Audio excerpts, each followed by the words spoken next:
Hi guys, and welcome back to Petrolhead Podcasts. The BMW X6M was the original pioneer of the performance SUV coupe genre, but its success has prompted its German rivals to follow in its footsteps and launch worthy rivals in the form of the Audi RSQ8, the Mercedes-AMG GLE 63S Coupe, and the Porsche Cayenne Turbo S Coupe. So is the latest X6M Competition still the best SUV coupe out there? Join me as I go through an in-depth comparison to give you the answer. Before I get to the video, please consider supporting me by liking this video and subscribing to my channel to see more great content like this in the future. First of all, looking at exterior styling, it is arguably true that all four look incredible and really sleek. But of them, it is the Cayenne Coupe that is the best looking for me.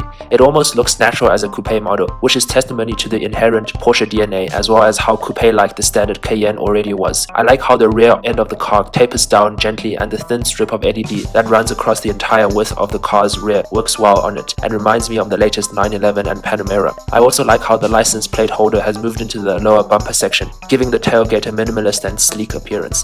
The front of the car shared with the regular Cayenne is good looking as well, with large air inlets and an aggressively tapering hood flanked by triangular headlights, giving the Cayenne Coupe the most sports car-like look of the four. The next best looking for me is the new GLE 63S Coupe. It has massive road presence with the wide wheel arches, high hood, and the huge Mercedes star on the grille and large air inlets. On the side, the profile is again minimalist, while round back I like how the sleek and slim lights and clean tailgate resemble Mercedes-Benz coupe models such as the S-Class Coupe and give the car a sophisticated appearance. However, what I don't like so much is the fact that it is almost too bulky on the road, and how wide it is and how much the car slims down the higher you look, giving it a slightly triangular look when viewed straight on from the front or back. The third best looking is the BMW X6M. It has a really smooth profile and I like the rear of the car with the super slim tail lights with a distinctive up kick and the sporty lower rear bumper with massive air outlets and contrasting diffuser. Up front the car looks really expensive as well with big but not over the top kidney grills and the sharp looking laser headlights. However, I feel like the side profile is where the X6's design falls apart a bit. The roofline does not taper as smoothly as the Porsche and Mercedes, leading to an almost triangular shape to the roofline, which looks strange when viewed from both the side and the front three-quarter. The least wild looking here is the Audi RSQ8. It has a muscular and angular appearance that shows off the latest Audi design language well, and I like how different it looks compared to the Q7 on which it is based, unlike the other three here that share front ends with their donor cars.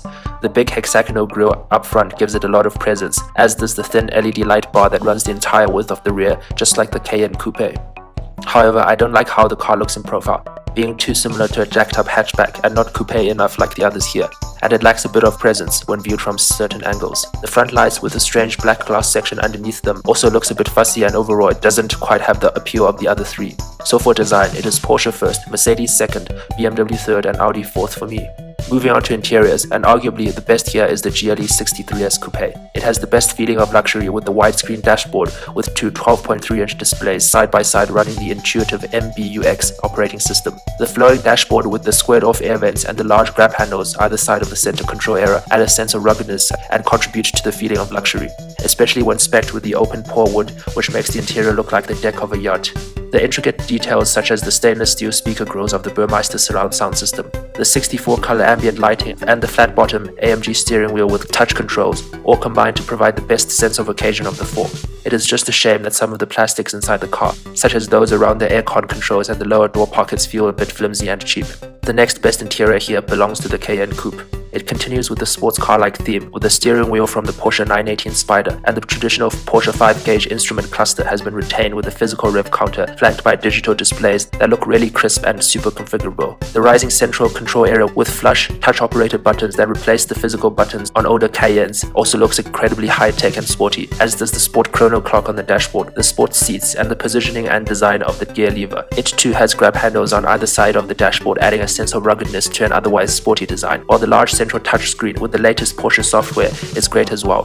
The third best interior is the Audi Q8. It has the best quality of the four, and the really futuristic look with two digital displays on the dashboard and air vents that extend right across the entire passenger side of the cabin. Audi's excellent virtual cockpit gauge cluster is also present, and the aluminum accents give it an upmarket and tech-focused feeling.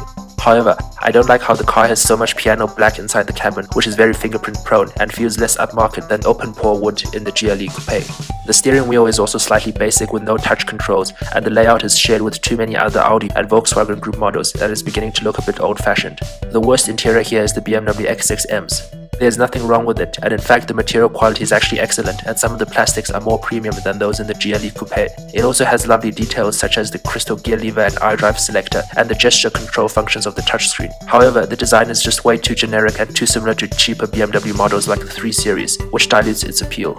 The steering wheel looks old-fashioned and cheap as well compared to the Mercedes and Porsche, and the graphics of the digital gauges are not as crisp as other rivals here. Overall, it just lacks the sense of occasion that buyers expect and want from these SUV coupes, and the design is too plain. So for interiors, it is Mercedes first, Porsche second, Audi third, and BMW fourth for me. In terms of drivetrains and technology, the best here is the Porsche. It has all the ingredients that make a great sports SUV, including torque vectoring, rear axle steering, carbon ceramic brakes, active anti-roll bars, and a quick shifting 8-speed Tiptronic gearbox. The engine on offer is really impressive, with a massive 680 horsepower and 900 Nm of torque and a 0 to 100 time of just 3.8 seconds. The next 3 cars are so evenly matched, I will not choose which is better or worse among them. The GLE 63S Coupe has a 9-speed gearbox and a fully variable 4-wheel drive system that can send up to 100% of the drive to the rear wheels and available carbon ceramic brakes. There is also an active roll stabilizer, magnetic fluid engine mounts, and it comes with AMG's 4-litre twin-turbo V8 with 612 horsepower and 850 Nm. Acceleration time from 0 to 100 is just 3.8 seconds. The BMW X6M has many of the same chassis technologies that the Porsche has as well, including available M Sport differential and adaptive M Sport suspension. The engine is a 4.4-litre twin-turbo V8 with 625 horsepower and 750 Nm, mated to an 8-speed automatic transmission. Acceleration time is also just 3.8 seconds from 0 to 100 km an hour. Finally, the Audi RSQ8 has a 600 horsepower 4-litre twin-turbo V8 engine with 800 Nm of torque. It has carbon ceramic brakes, a sport differential that can set up to 85% of the power to the rear wheels, rear axle steering, and active roll stabilization. The RSQ8 accelerates from 0 to 100 km an hour in 3.8 seconds as well. So in terms of drivetrains and technology, it is the Porsche first by virtue of its incredible engine and all of the chassis technology that it has, while the Mercedes, BMW, and Audi are very evenly matched in this category. In terms of driving experience, the best here is the Cayenne Turbo S Coupe. Despite the added weight of the Turbo S model, it handles superbly for such a large vehicle, with all of the electronics helping it to corner like a 911 on stilts. This is coupled with ferocious acceleration and also perfectly weighted steering by the standards of the class, while the air suspension ensures a really compliant ride despite the large 22-inch wheels that can be optioned on the car. In second is the BMW X6M. It has a monster of an engine with very linear power delivery, crisp throttle response, and a really strong punch. The car also has phenomenal brakes and quick and progressive steering, but ultimately it lacks the delicateness of the Cayenne, and the suspension is not as compliant as either the Mercedes or Porsche. In third place is the GLE 63S Coupe. It has an incredible V8 with a hot V configuration that ensures instant and linear power delivery, which is made even better by the inclusion of 48-volt multi-hybrid technology. The clever suspension technology ensures a complete elimination of body roll and makes the GLE feel smaller than it is. However, it is let down by a steering that feels artificial, and the 9-speed transmission is reluctant to downshift and too eager to upshift at times. In last place comes the RSQ8. It is a great handling vehicle and has amazing agility thanks to many of the same technologies as the Cayenne. It also has a wonderfully powerful engine. However, there is more turbo lag than the others below 2500 RPM. The engine sounds the least charismatic, and the brakes could do with more bite, and in general, it just doesn't have the special feeling of the 3 others. So in terms of driving experience, it is the Porsche first, BMW second, the Mercedes third, and the Audi fourth. Overall, the best car for me is the Porsche Cayenne Turbo S Coupe. It combines the allure of the Porsche crest with beautiful styling, a premium feeling interior, monster performance, and physics-defying handling. The Cayenne is a truly special vehicle and the best performance SUV coupe that money can buy. In second place is the AMG GLE 63S Coupe. It is not as sharp to drive as the Cayenne or the X6M, but makes up for it with imposing styling, a really high-tech feeling cabin, great handling, and all the lovely sounds of the AMG bi-turbo V8. In third place is the BMW X6M Competition.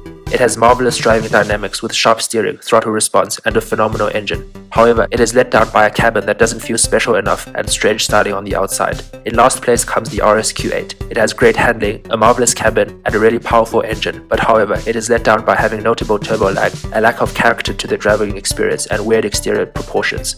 So there you go, overall, the Porsche finishes first, followed by the Mercedes, the BMW, and finally the Audi. What do you guys think of this conclusion, and what are your thoughts on these 4 super SUVs? Let me know in the comments below, and as always, please like and subscribe to my channel to be the first to see more amazing content like this in the future. Cheers!